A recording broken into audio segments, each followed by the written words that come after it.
Įžymybės, politikai, milijardieriai, akademinės žvaigždės. Kas per žmonės įsivėlė į šį šlykštų reikalą? Asmenų susijusių su Jeffrey Epsteino byla vardai pradėti viešinti. Tai buvo įvardyjama kaip slaptas Epsteino draugų sąrašas, kurį sudarė garsių asmenų vardai. Ir tai tiesiog stulbinantis sąrašėlis, į kurį įeina princas Andrew, Billas Clintonas, Donaldas Trumpas, Michaelas Jacksonas, Leonardo DiCaprio, Kate Blanchett. Dabar jau miręs seksualinis nusikaltėlis Jeffrey Epsteinas veikė pasaulinio masto lygyje, kuriame dalyvavo turtingi, žinomi ir galingi asmenys. Nepaisant aukšto profilio žmonių ir jų ryšių, sausio 3 dieną buvo paviešinti kai kurie bylos dokumentai, kurie atskleidė įsivėlusi visą elito atstovų ratą. Tiesiog elitiniai iškrypėliai, kaip dar juos pavadinti. Dokumentai atskleidžia tinklą, kurį sukūrė Epsteinas ir jo partnerė Maxwell, organizuodami vakarėlius visame pasaulyje. Kaip pranešama, pora sukūrė siaubingą seksualinį prekybos tinklą, kuris žiauriai naudojosi paauglėmis.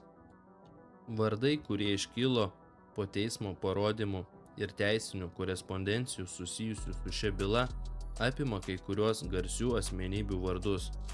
Kasgi per veikėjas buvo tas Jeffrey's Epsteinas? Ogi amerikiečių finansininkas, gimęs ir užaugęs Niujorke, savo profesinį gyvenimą pradėjęs dėstant Daltono mokykloje, nepaisant, kad neturėjo koledžo laipsnio. 1976 iš ten buvo atleistas, taip pat dėl neaiškių priežasčių.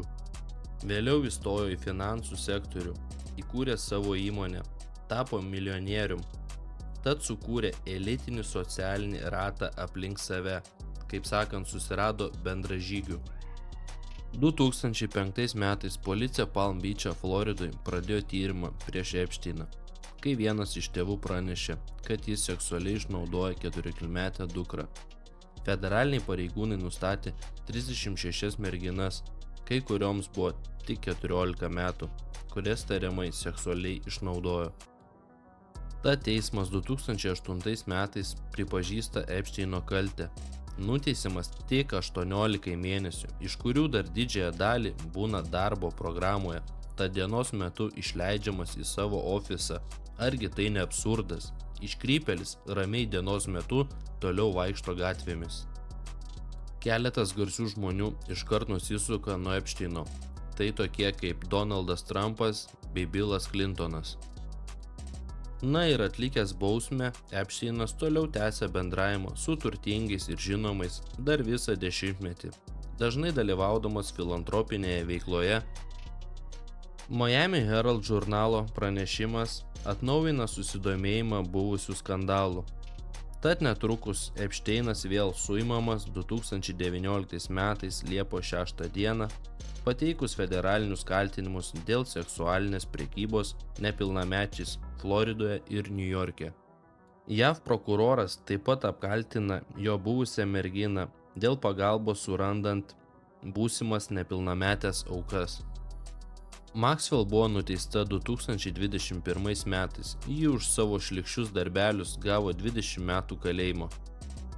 Paviešintų dokumentų tarpe yra byla, kurioje dar 2015 metais viena iš Epsteino aukų apkaltino Maxwell. Jos vardas Virginia Giuffre. Ji pasakojo, kad jai būnant 17 ir dirbant Mar-a-Lago klubo spa, kuris priklauso misteriui Trumpui, ji buvo įviliota iš šių iškrypėlių pinklės. Jai būdavo daromas spaudimas, liepiama santykiausi su Epsteino iškrypėlių gauja, kuriai priklausė ir Britanijos princas Andrew. Visi tie vyrai teigia, kad jos parodymai yra suklastoti. Na žinoma, o kaipgi jie gali teigti kitaip? Giuffre ir princas Andrew pasiekė neteisminį susitarimą 2022 metais vasario mėnesį, o pati byla dėl susitarimo buvo nutraukta. Ir štai taip Anglijos princas išsisuka nuo bausmės, gerai patepdamas pinigais. Princas tai princas, o ką šnekėt apie Jungtinių valstijų prezidentą Billą Clintoną, taip pat minimas net 50 kartų Epsteino byloje, Net ir pati Virginia Giuffre jį matė pramogaujant su labai jaunom merginom pagarsėjusioje Epšteino saloje, bet Clintonas neigė, kad yra ten buvęs, kaip ir kažkada neigė santykius su Monica Lewinsky. Nepaisant buvusio prezidento neigimų, yra išlikę įrašai. Kadangi jie su Jeffrey Epšteinu buvo draugai, naudodavosi jo asmeninių lėktuvų skrydžiams į Bankoką, Paryžių, turbūt vykdavo į tos žymiosius Epšteino vakarėlius.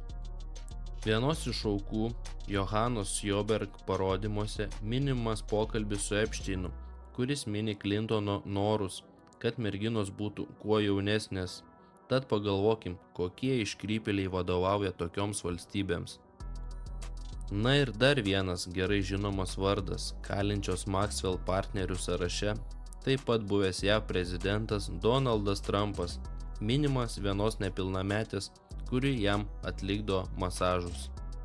Na ir kitos asmenybės, kurios taip pat dažnai lankydavosi Epšteino salos vakarėliuose, tai yra Nobelio laureatas Lawrence'as Kraussas, Michaelas Jacksonas, magas Davidas Copperfieldas, komediantas Chrisas Tuckeris, aktorius Kevinas Spacey, modelis Naomi Campbell. Na, bet jų visi vakarėliai baigėsi. Ir atėjus 2019 metams, rugpjūčio 10 dienai, buvo pranešta, kad Jeffrey Epšteinas nusižudė pasikardamas savo kameroje.